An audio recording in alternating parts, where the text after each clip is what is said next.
Wayne is on the line in Port Richey, Florida. Wayne, you're on the Ken Coleman Show. Hello? Hello, Wayne. You're on the Ken Coleman Show. How you doing, Ken? I am living the dream, sir. What's going on with you?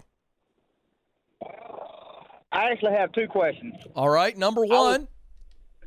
I was laid off March 23rd because of the virus. Yep. I filed for unemployment. I moved to Florida last June. Okay. All right.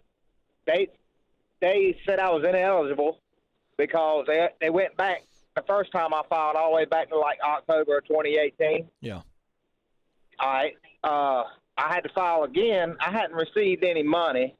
I've been out of work for a month and a half. Hadn't received any letters in the mail. They just saying I'm pending. Now, if I do go back to work, would the state of Florida still owe me for the whole time I've been off work? That's a good question. My answer is I'm not exactly sure because I'm not familiar with Florida state unemployment law. You could probably research that. But the issue is, does it really matter that much? You know, we're talking about a month and a half, right? Or are you saying you're trying to collect since at the time you've been in Florida? I'm just wanting to collect the time I've been off. Yeah, a month and a half. Yeah. Yeah, I wish I knew the answer, and I don't want to say anything that's irresponsible, Wayne, because I'm not familiar with Florida's laws on that.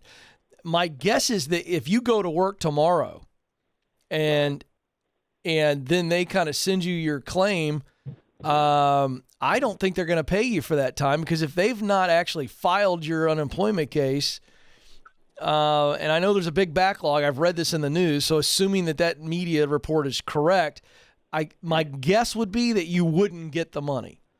And I just don't think it matters that much. So because here's the deal, Wayne, you want to work, man. And so we're not going to worry about back unemployment payments. I know it's unfortunate, but I just wouldn't spend a whole lot of time on that. If the answer's no, I wouldn't even spend more than 2 seconds. So what's your second question? Okay. My second question is, the guy that laid me off got a small business stimulus loan from the government. Yep. To keep me working. He actually called me about 3 weeks ago and said he was going to cut me a check. Okay. All right. He's not cut me a check. He's not called me back to work. He avoids my phone calls. Does he owe me any money if he got the loan from the government to keep me working? By the letter of the law, as I understand it, in order to receive the PPP loan, you have to use the money to bring people back to work. If in fact they laid you off due to COVID. Now, I'll bet there's a loophole in that. If he says, well, I didn't lay him off because of COVID, I laid him off for something else. I don't know, but I certainly would look into that. What's the check he was going to cut you? Your 3 weeks of being laid off? I mean, I want to know more what that agreement was. He just called me up and said he was going to cut me a 40-hour check. Because he asked me, was I doing all right? I got my unemployment, and I told him no. And the time to come for that check, for him to cut me that check, I asked him, I had called him. I called him like 2 weeks straight, and he was just ignoring my calls. Yeah, you know what I do? What kind of business is it? It's an electrical company out of Oldsmar, Florida. Yeah, you know, I'd show up. I think I'd walk in there. You know, when he's in the office, I think I'd show up, but I would not have a bad attitude. I would not have a confrontational posture. I'd show up and go, hey, man, listen, I'm just following up because times are tough, and I haven't been able to get a call back from you, and I don't want to bug you, but you said you were going to cut me a check. You got the PPP loan. Is that going to happen? Be as humble as you can, because you going in with a bad attitude and a confrontational spirit, that's not going to help. Nah, I understand that. I'd go in with the weight of a dove. That's what I would do. And I think that's your best chance. I would confront him, but I would confront him like a dove, and I would see if he just starts to feel bad and cut you the check. But I think it's time for you to move on, man. Yeah. Because I don't like the way he's handled it.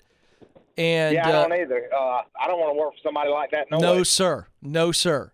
You are way too valuable. All right now. Yes, sir. Listen, Wayne, let me tell you something. A guy like you who's got skills in the trades, I think there's plenty of work for you right now, even if you got to get out and drive delivery food or deliver pizza or do work in some warehousing and shelving or whatever in grocery, or these pharmacies are hiring like crazy. These big box home improvement stores are hiring. Listen, man, just go get some work until this thing gets back to normal. I applaud your governor. I will tell you that. I think he's actually a leader with a real spine. And I think things are going to come back a little bit quicker for guys like you. So go get work and forget about this past stuff. Forget about it. It's going to happen. You're going to get jilted. You're going to have people disappoint you in times of calm, and even more so in times of crisis. You know, you get a person like that who's trying to figure it out, and I don't know his story, so I don't want to project a bunch of stuff on him. And I'm not making excuses for this guy. But people who are uncertain and people who are squeezed, they do bad things sometimes. They're not acting in the healthy frame of mind. And so to the extent that you can, have some grace. Try to get what's owed you. The best way you're going to do it, though, is with sugar. It's not going to be with salt. I can tell you that right now. So I apologize, Wayne, on behalf of that leader not following through. I hate that for you. But better days are ahead.